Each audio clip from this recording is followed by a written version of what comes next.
할렐루야. 우리 그리스도인들은 두 개의 달력을 갖고 있습니다. 하나는 소위 1월달부터 12월달까지 계속되는 일반 달력입니다. 그런데 또 하나의 달력은 교회력입니다. 교회력은 예수 그리스도를 중심으로 한 우리 성도들이 1년 동안의 신앙생활을 가늠하는 그런 형식으로 되어진 달력입니다. 그래서 오늘은 교회력으로는 1년 마지막 주일입니다. 그래서 오늘은 왕국 주일 또는 그리스도 왕이신 그리스도라는 주제로 모여지는 마지막 한 해의 마지막 주일이라고 볼 수가 있습니다. 그러니까 다음 주부터는 새로운 달력이 시작되는 거죠. 대강절, 오실 주님을 기다리는 대강절 혹은 대림절이라고도 하죠. 그래서 성탄절, 그 다음에 주현절, 사순절은 주님의 그 십자가의 죽으심을 예비하는 사순절, 그리고 고난주간, 부활절, 그 다음에 성령강림절. 성령강림절 이후로는 쭉 성령강림 후 첫째 주, 둘째 주 이렇게 해서 오늘이 사실은 성령강림주일 마지막 주, 그러면서 왕이신 그리스도를 생각하는 주일입니다.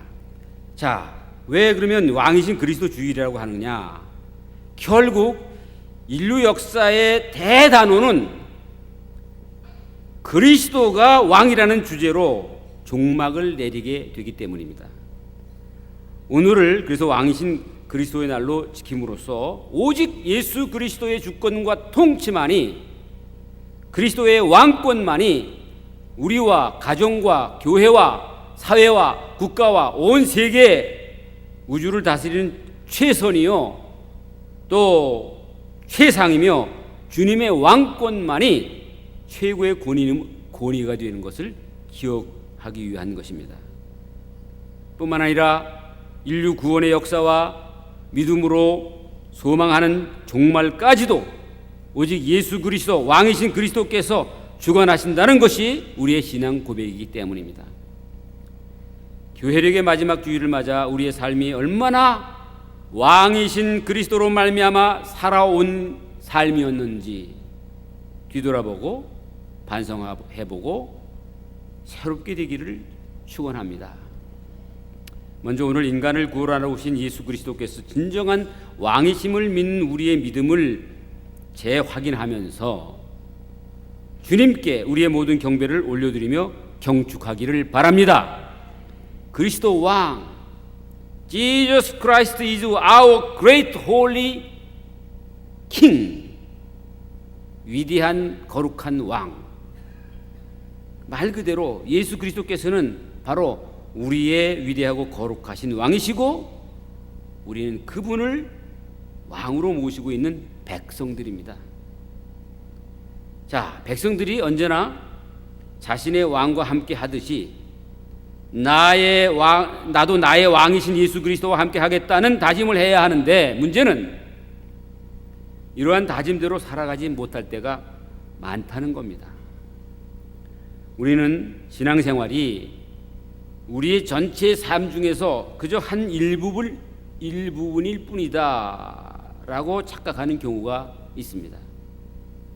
다시 말해서 신앙생활을 마치 하나의 취미생활처럼 생각할 때가 있는 것입니다.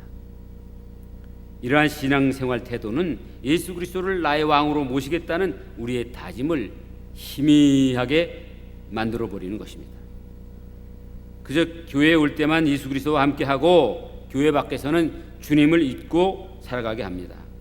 왕과 함께해야, 왕과 함께 더불어 해야 하는 왕의 백성으로서의 모습과는 거리가 멀다는 거죠. 오히려 백성 따로 왕 따로 그런 모습. 우리의 왕이신 예수 그리스도께서는 이렇게 따로따로의 모습을 원하지 않습니다. 우리는 나의 왕이신 예수 그리스도의 돌보심 안에 있다는 것을 마음속에 깊이 새겨야 합니다. 사랑하는 성도 여러분, 우리는 예수 그리스도를 나의 왕으로 충실히 모시겠다며 주님을 선택한 주의 백성들입니다. 그러므로 우리는 먼저 내 자신을 주님께 맡겨야 합니다. 오늘 본문인 에베소서 1장에서부터 예수님을 구주로 믿는 사람들을 가리켜 몇 가지로 구분해서 말하고 있는 것을 볼 수 있습니다. 하나는 성도, 또 하나는 신실한 자들, 또 하나는 그리스도 안에 있는 사람들. 그리스도 안에 있다는 것은 무슨 말인가? 그와 연합했다는 말입니다. 우리는 하나님을 믿습니다. 이런 말로 만족하지 않습니다. 우리는 하나님 안에 깊이 들어가서 연합되기를 원합니다. 주님이 내 안에, 내가 주님 안에. 아무리 맛이 있는 음식이 있어도 내가 그것을 먹기 전에는 나와 아무 상관이 없습니다. 아무리 맛있는 음식이 있으면 무슨 소용입니까? 먹지 못한다면 말입니다. 하나님이 천지를 창조하셨다는 것이 무슨 의미가 있습니까? 내가 믿지 않는다면 말입니다. 예수 안에 있다는 말은 그와 연합했다, 하나가 되었다는 말입니다.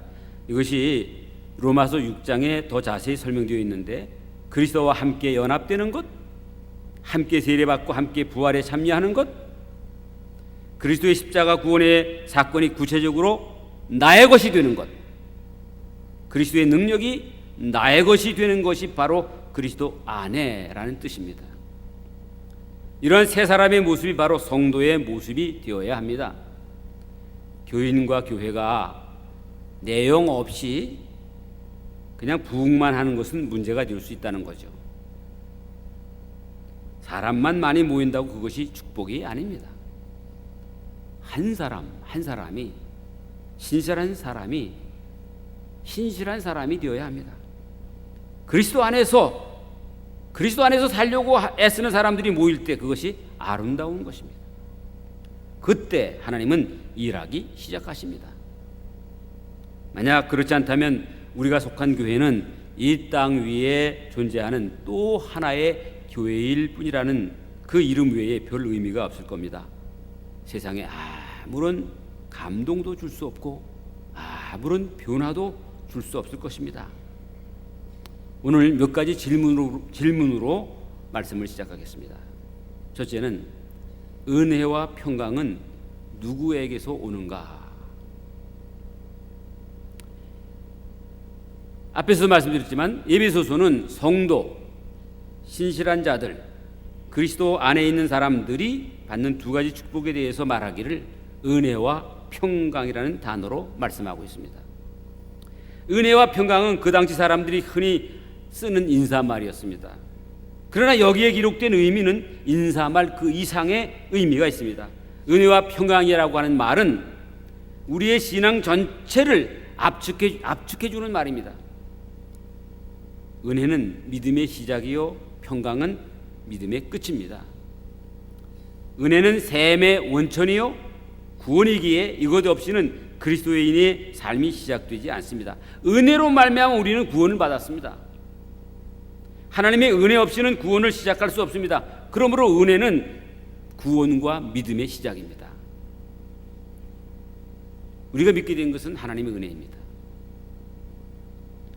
그러면 은혜 받은 사람의 결국은 무엇인가? 바로 평강입니다. 우리가 주님 앞에 서는 날까지, 천국에 가는 날까지, 눈을 감는 순간까지 그리스도인이 가져야 할 결론은 무엇인가? 그것은 평화, 하늘에서부터 내려오는 평화입니다. 평화로다 하늘 위에서 내려오네. 예수 믿는 사람들 가운데 이 두 가지가, 은혜와 평강, 이 두 가지가 가장 귀한 축복입니다. 여러분, 하나님의 은혜 받으시기 바랍니다. 또한 평화가 여러분에게 있기를 바랍니다. 성도의 가정을 방문할 때 제일 먼저 하는 기도가 무엇인가? 하나님, 이 가정에 은혜와 평강이 있기를 주님의 이름으로 기도합니다 라는 기도입니다. 은혜는 믿음의 시작이요, 평화는 믿음의 끝이기 때문입니다. 또 하나 기억해야 할 것은, 은혜는 값없이 주시는 하나님의 변함없는 사랑이라는 사실입니다. 또한 평화라고 하는 것은 단순히 전쟁이 없는 상태이거나 분열이 없는 상태이거나 다툼이 없는 상태가 아니라 한 걸음 더 나가서 전쟁과 갈등과 다툼 이후의 연합을 의미합니다. 평화는 화해가 된 상태입니다. 화해가 된 상태. 이것이 성경에서 말하는 진정한 평화입니다. 이 평화는 평화의 주인이시며 은혜의 주인이신 하나님에게서 옵니다. 어떻게 하나님으로부터 은혜와 평화가 나에게 임할 수 있겠습니까? 그 중간 매개는 예수 그리스도이십니다. 예수 그리스도의 십자가입니다. 그래서 은혜와 평화의 주인이시오 원천은 하나님이십니다. 하나님이 가지고 계신 은혜와 평화는 우리가 직접 받을 수 없습니다. 이 은혜와 평화는 예수 그리스도의 십자가로 말미암아 그분을 믿음으로 말미암아 우리에게 주어지는 줄로 믿습니다. 둘째 질문입니다. 신령한 축복의 첫 번째는 무엇인가? 성도가 받은 첫 번째 축복은 하나님의 선택입니다. 이 선택의 교리는 성경 전체의 핵심적인 진리입니다. 먼저 생각해 볼 것은 하나님께서 조건 없이 무조건 우리를 불러주시고 택하여 주셨다는 말씀입니다. 성경은 이 사실을 성경 도처에서 말씀하고 있습니다. 요한복음 15장 16절에 너희가 나를 택한 것이 아니요 내가 너희를 택하여 세웠나니.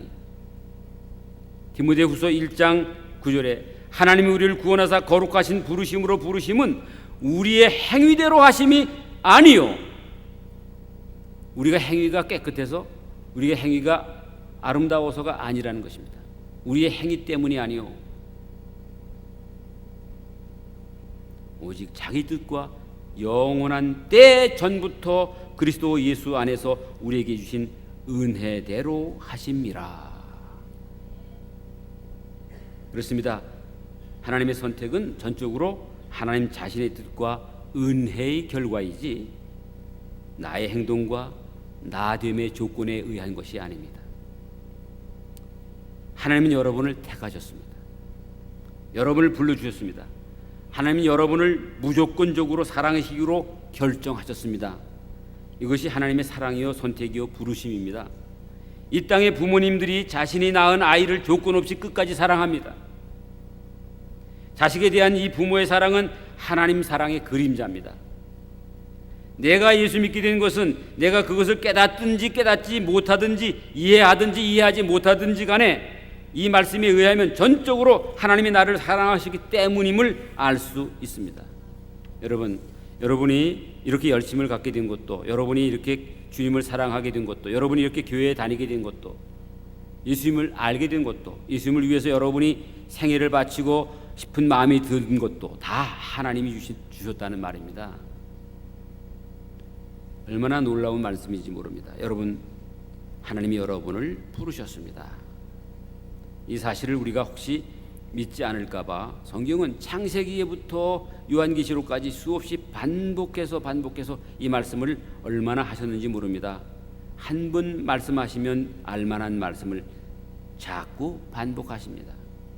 놀라지 말라, 두려워 말라, 나는 네 하나님이라. 너는 내 것이라. 내가 너를 구원하였다. 너를 잃어버리지 않겠다. 혹 어미가 젖먹이 아이를 잃어버릴지언정 나는 결코 너를 잊어버리지 않을 것이다. 나는 내 이름을 내 손바닥에 새겨놓았느니라. 수없이 많은 말씀. 하나님, 예수님뿐만 아니라 성령님께서도 반복해서 말씀하십니다. 내가 너를 사랑한다. 내가 너를 택하였다. 내가 너를 세웠다. 놀라지 말고 두려워 말라. 나를 믿고 나아가라. 하나님이 계속 이야기하시는데, 그런데 인간은 계속해서 아닙니다요. 아니요, 나는 나입니다. 내 인생은 내가 책임집니다. 하나님 이제는 간섭 안 하셔도 됩니다. 조용히 주무십시오. 이것이 인간의 반응입니다.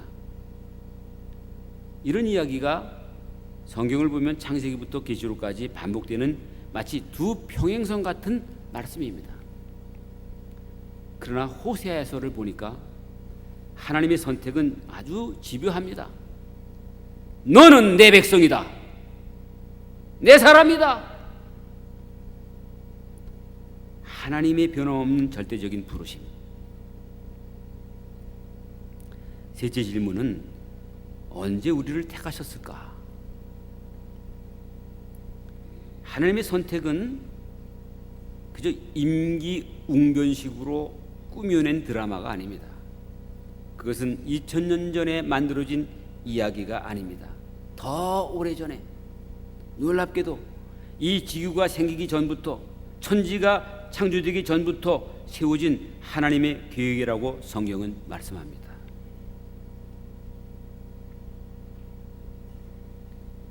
그래서 오늘 4절에 보니까 곧 창세전에 그리스도 안에서 우리를 택하사. 언제요? 창세전에 우리로 그 사랑 안에서 그 앞에 거룩하고 흠이 없게 하시려고 이렇게 기록하고 있습니다. 자, 이 사실이 믿어지십니까? 여러분, 그 많은, 우리가 태어난 거 한번 생각해 보세요. 이거 과학적으로 생각해 보면 그 많은 내 어머니의 난자 주기와 그 많은 아버지의 정자 속에 왜 하필 내가 태어났을까? 그렇게 많은 낙태, 그렇게 많은 유산을 하는데 낙태되지 않은 것도 하나님의 뜻인가요? 섭리인가요? 자, 이런 진리가 다른 때는 잘 보이지 않습니다. 그러나 여러분의 가슴을 칠 때가 있습니다. 예수 그리스도를 만났을 때입니다.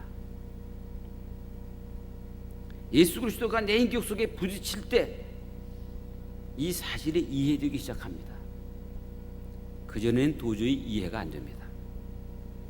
여러분, 예수님을 영접하면 여러분의 과거가 해석이 되는 것입니다. 내가 왜 이렇게 아팠으며 왜 그런 고난을 겪어야 했는지 알게 됩니다.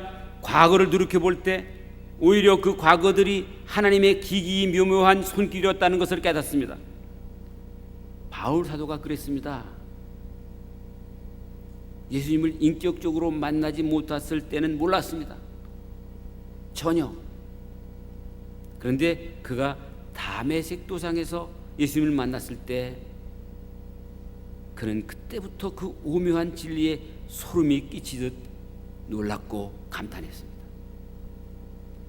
하나님의 사랑을, 예수님의 사랑을. 그럴 때 우리는 무슨 고백을 하게 됩니까? 내가 하나님을 몰랐을 때도 하나님은 나를 사랑하고 계셨구나. 내가 하나님에게 예배드리지 않고 교회 나가지 않을 때도, 내가 하나님께 감사하지 않을 때도, 찬송하지 않을 때도 하나님은 나를 세상에 태어난 순간 이전부터 지키고 계셨구나. 기가 막힌 하나님의 섭리와 인도하심이었구나. 그러면서 눈물이 나는 것입니다. 내가 세상에 태어나기 전 모태에서 나를 지어주셨다는 생각이 어느새 들기 시작합니다. 그러다 보면 그것도 아니다. 2000년 전부터 나를 계획하셨을 것이다. 아니다. 그것도 아니다. 천지가 창조되기 전부터 하나님은 나를 계획하셨다. 이렇게 믿어지는 것입니다. 이 바울의 고백입니다.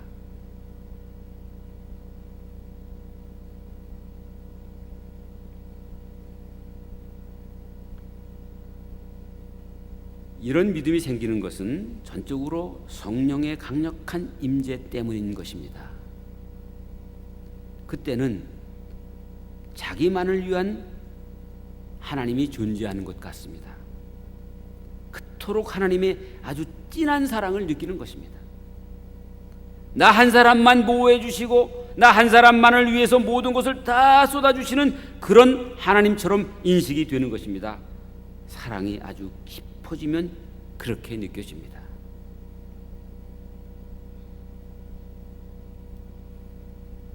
넷째 질문입니다. 하나님께서는 왜 창세전에 우리를 택하셨을까? 4절 하반절에 해답이 있습니다. 우리로 사랑 안에서 그 앞에 거룩하고 흠이 없게 하시려고. 사랑 안에서 거룩하고, 누구 앞에서? 그 앞에, 그분 앞에 거룩하고 흠 없게 하시려고.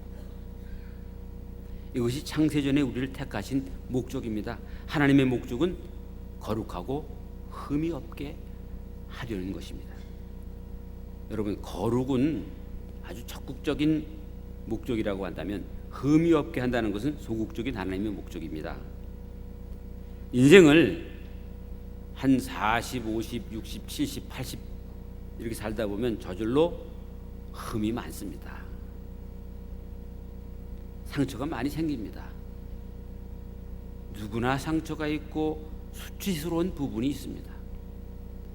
정말 말로 하기에 부끄러운 부분들이 우리의 인생에 많이 있습니다. 만약 우리의 그런 수치스러운 사실들이 다 드러난다면 쥐구멍이 10개 아니라 100개라도 우리는 부끄러워서 존재하지 못할 겁니다. 그러나 하나님께서는 그리스도 안에 있는 사람을 완전히 거룩하고 흠이 없는 새 것으로 만들어 주신 것입니다. 누구든지 그리스도 안에 있으면 새로운 피조물이라. 이전 것은 지나갔으니 보라 새 것이 되었도다. 이 고린도 후서 4장 17절 말씀. 그러므로 우리의 죄가 주홍같이 붉을지라도 여러분의 과거가 참 말할 수 없는 수치요 창피하며 도무지 내어놓을 수 없는 천한 사건들로 가득 차 있다 할지라도 그리스도 안에 있으면 여러분을 거룩하고 흠이 없는 완전하고 아름다운 아주 새로운 존재로 만드시는 것입니다. 이것이 하나님의 창조의 목적이요 목표입니다. 그렇게 하기 위해서 하나님은 여러분에게 때때로 연단도 주시고 고난을 주십니다. 그래서 하나님은 이 지상에서 여러분으로 하여금 그 목표까지 가도록 만드시기를 원하십니다. 하나님이 우리를 택하신 목적은 거룩하고 흠 없는 사람을 만들어가기 위해서, 천국 시민으로 하나님의 품에 안기기에 부족함이 없는 사람으로 만들기 위해서입니다. 이유는 간단합니다. 거룩하시고 흠이 없어야 하나님과 사귐을 갖기 때문입니다. 하나님은 거룩하고 흠이 없는 분이시기 때문에 우리가 거룩하고 흠이 없어야만 하나님을 만나게 되는 것입니다. 그런데 그것은 내 노력으로 되는 것이 아니죠. 하나님의 은혜로 되는 것이고, 무엇을 통해서? 예수 그리스도의 십자가의 보혈을 통해서. 그런 노래가 있죠. 보혈을 지나 하나님 품으로, 보혈을 지나 아버지 품으로. 그렇습니다. 보혈을 지나서 예수 그리스도의 십자가를 통해서 우리는 정결하게 되고, 예수 그리스도의 보혈을 믿음으로 말미암아, 그것이 나와 관계 있다는 것을 믿음으로 말미암아 하나님은 선언하십니다. 누구든지 그리스도 안에 있으면 새로운 피조물이라. 이전 것은 다 지나갔다. 우리의 허물도 지나가고, 우리의 모든 상처도 지나가고, 우리의 부끄러운 것도 다 지나가고, 보라 새 것이 되었도다. 새 것으로 인정해 주셨다는 말씀입니다. 자, 이 다섯째 질문입니다. 하나님의 선택의 동기는 무엇인가? 하나님의 선택의 동기는 오늘 본문 4절 5절에 기록되어 있듯이 사랑과 하나님의 기쁘신 뜻 때문입니다. 사랑 안에서, 4절의 말씀, 사랑 안에서, 그리고 5절에서 그 기쁘신 뜻대로 하나님께서 우리를 선택하신 것은 그분의 전적인 사랑입니다. 그것뿐입니다. 남자와 여자가 사랑을 하고 프로포즈를 하죠. 왜 그 여인을 사랑하는지, 왜 그 남자를 사랑하는지 물어본다면 그것은 설명할 길이 없습니다. 그 여인을 보고 사랑이 생긴 겁니다. 그 남자를 보고 사랑이 싹튼 겁니다. 여러분, 아빠 엄마는 핏덩이 아이를 낳아놓고 보니 한없는 사랑이 생깁니다. 여기 조건이 없습니다. 내 분신, 내 딸, 내 아들, 그렇게 신기하고 예쁘고 사랑스럽습니다. 이렇게 내 품에 태어나 주어 고맙구나. 세상에 나오느라고 수고 많았지. 내가 너를 잘 돌볼게. 나는 네 어미야, 네 아비야. 아가야, 내가 너를 사랑한다. 아빠와 엄마는 그 핏덩이에게 사랑을 듬뿍 줍니다. 그렇습니다. 하나님은 우리를 보고 사랑이 생겼습니다. 그렇게 못나고 엉터리 같고 형편없고 무질서하고 그렇게 변덕이 많고 그렇게 추한 나를, 여러분을, 한 사람 한 사람을 하나님이 사랑하시기로 결정하셨습니다. 그것이 그분의 깊은 뜻입니다. 여기서는 더 이상 말이 필요 없습니다. 조건 없이 사랑하시기로 하나님이 결정하셨습니다. 여러분을 사랑하시기로. 그래서 나를 하나님의 자녀로, 하나님의 식구로, 가족으로 초대해 주셨습니다. 초대해 주셨을 뿐만 아니라 신분을 바꾸어 주셨습니다. 죄인의 신분에서 구원받은 하나님의 자녀로. 성경 5조를 보면 그 기쁘신 뜻대로 우리를 예정하사 예수 그리스도로 말미암아 자기의 아들들이 되게 하셨으니, 이렇게 말씀하고 있습니다. 하나님께서 우리에게 하늘의 호족에 입적해 주신 것입니다. 이렇게 하신 하나님의 목적이 있습니다. 그것이 무엇입니까? 6절입니다. 그 은혜의 영광을 찬미하게 하려는 것이라. 그래서 우리는 진정한 그리스도인들은 이렇게 찬양을 하게 되어 있어요. 찬송을 하게 되어 있습니다. 우리는 더 이상 세상의 아들이 아니요, 마귀의 자녀가 아니요, 욕망의 자녀가 아닙니다. 우리는 하나님의 자녀입니다. 할렐루야. 마지막 결론입니다. 그러면 우리 인생을 누구에게 맡기자? 하나님께 맡기자. 하나님이 어떤 사람만 선택하시느냐 하는 것입니다. 우리를 선택하셨는데 성경을 보면 이 사람들이 성도요, 신실한 자들이요, 그리스도 안에 있는 사람들이요, 바로 그 사람들이 모여있는 곳이 교회입니다. 예수 그리스도의 피공로로 구원받은 교회, 그래서 그리스도의 몸이라고 하죠, 교회를. 요한복음 6장 39절에 나를 보내신 이의 뜻은 내게 주신 자 중에 내가 하나도 잃어버리지 아니하고 마지막 날에 다시 살리는 이것이니라. 로마서 9장 11절에는 그 자식들이 아직 나지도 아니하고 무슨 선이나 악을 행하지 아니한 때에 택하심을 따라, 앞에서도 말씀드렸지만 아무런 우리가 잘한 것도 없는데 택하심을 따라 되는 하나님의 뜻이 행위로 말미암지 않고, 무슨 선한 행위 때문이 아니라는 것입니다. 행위로 말미암지 않고 오직 부르시는 이로 말미암아 서게 하려 하사. 그 이후에도 여러 말씀들이 있습니다만은, 자, 이런 말씀들을 보면 하나님이 택한 사람이 있다. 그러면 누가 선택을 받았습니까? 이 하나님의 선택의 교리, 이 예정의 교리는 우리가 신비스러운 하나님의 경륜을 깨달으면 놀라운 은혜가 됩니다. 성경을 여러분 깊이 읽어보세요. 특히 로마서나 요한복음 같은 것을 깊이 읽고 묵상해 보세요.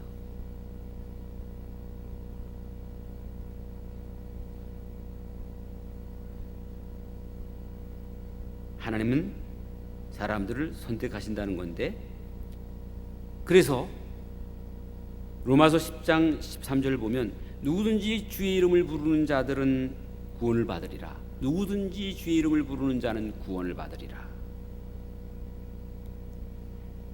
그러니까 하나님이 선택한 사람은 누구든지 주의 이름을 부르게 된다고 말할 수 있습니다. 언젠가는 주의 이름을 부르게 된다. 이 말씀을 다른 각도에서 말하면 누구든지 그리스도의 이름을 부르는 사람은 그 사람이 바로 하나님의 선택을 받은 사람이다 라고 이해할 수도 있는 것입니다. 처음 예수를 믿을 때는 내 힘으로 믿는 것 같습니다. 내 의지로 결정을 했다고 생각합니다. 그러나 그 모두가 그리스도 안에서 하나님의 선택이었고 하나님의 부르심이었고 하나님의 예정이었음을 나중에 서서히 깨닫게 됩니다. 이것은 사실 은혜와 믿음이라는 표현과 똑같은 말입니다. 에베소서 2장에 이 말씀이 나오는데 하나님은 나에게 은혜의 손을 펴시고 믿음의 손을 내미셔서 온전한 구원을 이루십니다. 그러므로 여기에서 우리는 전도할 필요성을 느끼게 됩니다. 하나님의 선택하신 사람들이, 하나님의 예정하신 사람들이 우리 눈에는 보이지 않지만 이 제주도에 있습니다. 아직 예수님을 영접하지 않은 사람들 중에 있단 말이죠. 우린 먼저 예수님을 영접하게 되었습니다. 자, 이런 사람들이 아직 예수를 영접하지 않은 사람들이 제주에도 있고 우리 동네에도 있고 우리 직장에도 있고 우리 학교에도 있고 이웃나라 중국에도 있고 일본에도 있고 동남아시아에도 있고 아프리카에도 있고 저 남미에도 있고 러시아에도 있고 심지어는 모슬렘 이슬람 국가들 속에서도 숨어 있습니다. 그래서 우리는 전도해야 되고 선교해야 되는 것입니다. 우리는 그 사람들에게 이 복음을 설명해 줘야 하는 사명이 있기 때문입니다. 마지막 주님께서 하신 말씀 중에 세상 모든 족속에게 가서 가르쳐 지키게 하라. 우리 사람들에게 설명을 해줘야 합니다. 하나님이 택하신 사람이 있지만 예수 그리스도를 부르는 사람은 누구든지 구원을 받습니다. 바로 이들에게 신령한 축복을 주었다는 사실을 이 선택의 교리에서 마지막으로 강조하고 있는 것입니다. 사랑하는 성도 여러분, 우리 제주영락교회 성도 여러분, 만약 우리의 인생을 우리가 결정하고 나의 미래를 내가 선택하고 그 결과에 대해서 내가 책임을 져야 된다면 얼마나 부담되고 때로는 무섭고 두렵겠습니까? 내가 만능이 아니거든요. 그러나 나를 불러주시고 나를 선택하시고 조건 없이 나를 사랑하시고 내 생애에서 처음과 나중 알파와 오메가가 되어주신 하나님이 내 생애에 오셔서 나를 인도해 주신다고 믿고 살아간다면 얼마나 안심이 되겠습니까? 사랑하는 성도 여러분, 두렵고 불안한 인생 항로를 내가 선택하시겠습니까? 아니면 하나님께서 베풀어 주시고 선택하시고 계획하신 그 경륜 속의 사랑을 내가 받아들이고 믿고 고백하고 안심하고 그분을 의지하고 따라가시겠습니까? 자, 이것을 깨달았을 때 바울은 감격하여 소리치며 찬송을 불렀고 신령한 복을 외쳤던 것입니다. 성도 여러분, 여러분의 영혼을 책임져 주시는 하나님을 믿고 의지하시기 바랍니다. 그분의 선택대로 안전한 안내와 인도를 받으시기를 바랍니다. 하나님을 거부하지 마십시오. 하나님은 여러분을 위해서 놀라운 계획을 가지고 계십니다. 그러므로 하나님께 기도하시기 바랍니다. 하나님께 물어보시기 바랍니다. 하나님으로부터 용기를 얻으시기 바랍니다. 위로받으시기를 바랍니다. 하나님이 인도해 주시는 대로 여러분의 인생 항로를 걸어가 보시기 바랍니다. 흠없고 거룩하고 완전한 생애를 하나님께서 여러분에게 약속해 주실 것입니다. 기도하십시다. 아버지 하나님, 우리가 무엇인데 하나님의 영원한 예정 가운데 우리를 아시고 선택하시고 예수 그리스도의 피공로를 믿게 하시고 그 믿음을 주시고 그래서 우리가 선택받은 백성으로 살아가게 하심을 감사 찬송드립니다. 우리의 일생 내내 우리가 하나님 앞에 서는 날까지 하나님의 그 사랑의 품 안에서 날마다 새로워지고 날마다 거룩해지고 흠없이 하나님의 자녀가 되어가게 하여 주시옵소서. 예수님의 이름으로 기도드리옵나이다. 아멘.